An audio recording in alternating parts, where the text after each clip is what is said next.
ये कहानी और इसके दृश्य पूरी तरह से काल्पनिक है। इसमें दिखाए गए पात्र, घटनाएं और स्थान वास्तविक नहीं है। ये केवल मनोरंजन के उद्देश्य से बनाई गई है। किसी भी व्यक्ति, स्थान या समुदाय से इसकी समानता केवल संयोग मानी जाए।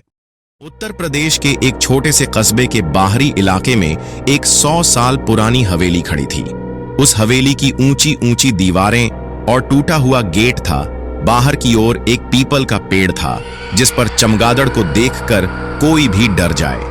गांव के लोग अक्सर कहा करते थे कि रात को हवेली के अंदर कुछ डरावनी आवाजें सुनाई देती हैं, जैसे औरतों की चीखें, पायल की आवाज और कभी-कभी पियानो की धुन। कई लोगों ने दावा किया था कि जिसने भी उस हवेली के अंदर जाने की कोशिश की है, या तो वो पागल हो गया या फिर गायब। इसलिए उस हवेली के पास कोई नहीं जाता था। अंधेरा होते ही सब अपने अपने घरों में चले जाते थे।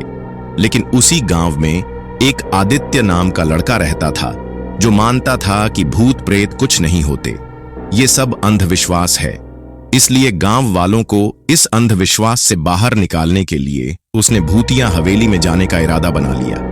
एक सर्द रात को करीब 12 बजे आदित्य अपने कैमरे और टॉर्च के साथ हवेली के गेट पर पहुंचा। गेट पर जंग लगी भारी जंजीर थी। जैसे ही उसने खोली, गेट की आवाज ने पूरे सन्नाटे को तोड़ दिया। अंदर का माहौल अलग ही था। ठंडी हवा बह रही थी, इतनी कि आदित्य की सांसें कांपने लगीं।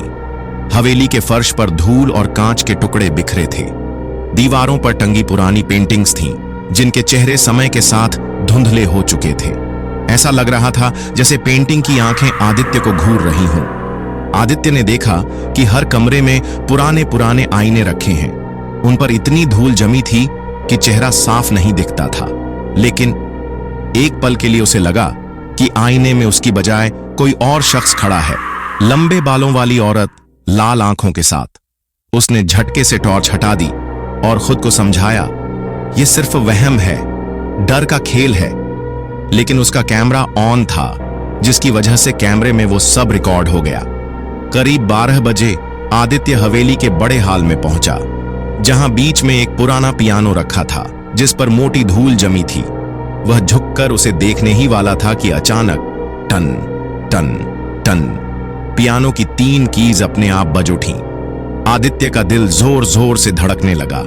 उसके हाथ कांपने लगे, लेकिन उसने हिम्मत करके कैमरा पियानो की ओर किया। तभी ऊपर से एक औरत की चीख गूंजी। आदित्य टॉर्च लेकर ऊपर की मंजिल पर पहुंचा। वहां एक कमरा था जिसकी दीवार पर दरारें थीं। कमरे के बीच में एक पुरानी डायरी पड़ी थी जो कुछ फटी हुई थी। उसने उस डायरी को पढ़ना शुरू किया। मैं सावित्री, इस हवेली की असली मालकिन। मेरे पति राजा वीरेंद्र ने लालच में आकर मेरी हत्या कर दी। गहनों के लिए उन्होंने मुझे जिंदा दीवार में चुनवा दिया। मेरी आत्मा आज भी इस हवेली में कैद है। मैं चाहती हूं कि कोई मेरा सच जाने और सबको बताए। डायरी पढ़ते ही कमरे का दरवाजा अपने आप बंद हो गया। टॉर्च झपकने लगी। आईने में अचानक वही औरत दिखाई दी, सफेद साड़ी में, लहूलुहान चेहरा और लाल आंखें। वह चीखी और बोली, तुम्हें यह सच सबको बताना है, वरना तुम भी यहीं कैद हो जाओगे। और अगले ही पल आईना चकनाचूर हो गया। आदित्य चीखते हुए भागा। सुबह गांव वाले हवेली पहुंचे तो आदित्य बाहर गेट पर बेहोश पड़ा था। होश आने पर उसने कैमरा दिखाया। कैमरे की वीडियो में साफ दिख रहा था आईने से निकलती हुई सावित्री की आत्मा और उसके कहे शब्द। गांव के लोग दंग रह गए। उन्होंने हवेली की खुदाई करवाई और सच में दीवार के अंदर से एक कंकाल मिला जिस पर पुराने गहने पड़े थे। सावित्री की आत्मा का राज खुल गया। हवेली को गिराकर वहां उसकी याद में एक स्मारक बना दिया गया। लेकिन लोग कहते हैं कि आज भी हर अमावस्या की रात हवेली के खंडहर से पियानो की धीमी धुन सुनाई देती है, मानो सावित्री अब भी वहां मौजूद हो। दोस्तों, अगर आप काली हवेली का दूसरा राज जानना चाहते हैं तो कमेंट बॉक्स में जरूर लिखें। और अगर आपको ये कहानी अच्छी लगी हो तो कहानी को लाइक करें, शेयर करें और पंकज राइज चैनल पर नए आए हो तो इस चैनल को सब्सक्राइब करें।